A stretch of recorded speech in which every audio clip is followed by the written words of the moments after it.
Notice the sign, "Welcome to Hell." That is not the welcoming committee potential Olympic visitors, organizers, or athletes were expecting.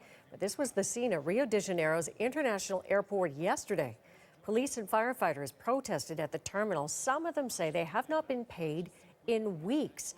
And that is adding to mounting concerns around security ahead of the Olympic Games, which begin now in just 30 days.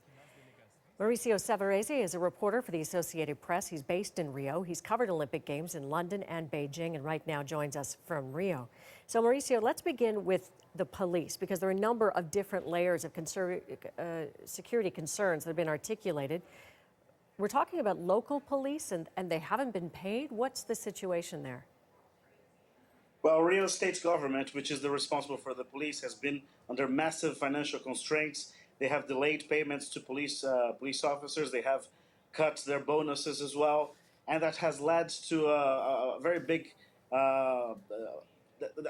disappointment among the police forces. I've talked to many officers who said they were excited about the Olympic Games and all that would be brought with this special event, and now they're pretty much thinking of what's going to happen next week. Some police stations have requested donations for toilet paper, for very basic items, basically because Rio State government cannot afford them.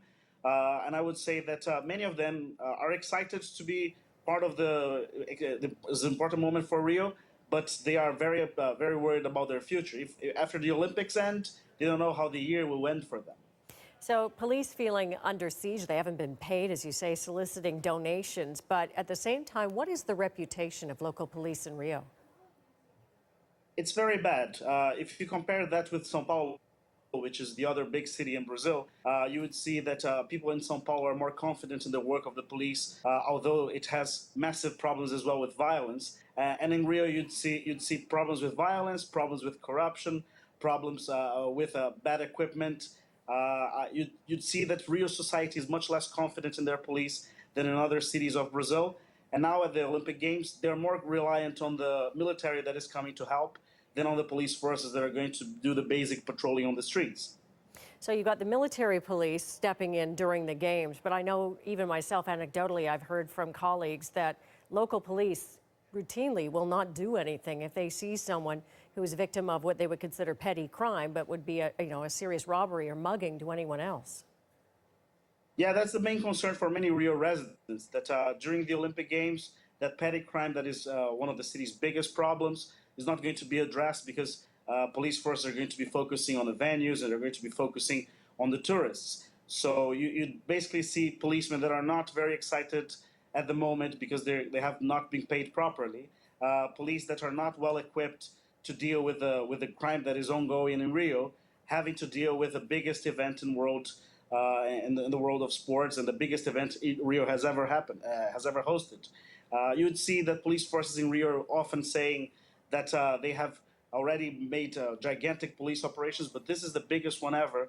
Rio has never had to deal with such a long police operation, and the risks are really considerable. If you think of police forces that could be corrupted in a city that has not paid policemen very well, you'd see gaps that could be filled by other threats. Brazil is basically now looking for potential terrorism threats as well, and if you look into the cracks in Rio's security, that could be a concern that has to be addressed before the games begin. I mentioned at the beginning that you were in Beijing, you were in London. I was in Beijing also and in Sochi. And I recall previous to those games, there were concerns about demonstrations or even violence. And the concern was really around what might happen and how the government might respond. But Rio strikes me as quite different, because there are a range of issues that you and I have just talked about in terms of security, but there's also pollution. There's the general security of tourists going there. There's Zika virus. In your view, is Rio really prepared to, quote, welcome the world? I think that the first 6 months before Olympic Games bring a lot of criticism because people are anticipating problems that could actually happen. And I think Rio is not going to deal as well as London and as Beijing with some of those. But to my impression, some of these problems that we are often reporting about, they're not going to be as massive during the Olympics. And I can name, for example, the Zika virus crisis. It's going to be winter in Brazil, so it's not as dangerous as it is in the summer. I can say that the fears of constructions not doing well, that's not really materializing at the moment. Even the political debacle that Brazil is living at the moment, the final impeachment process against the suspended President Dilma Rousseff is going to end only after the games. So some of these difficulties have been tempered somehow. But of course, safety is always going to be one of the issues. Legacy, the Olympic legacy, which has not been as effective as Cariocas and Brazilians in general expected, that can be leading to protests as well.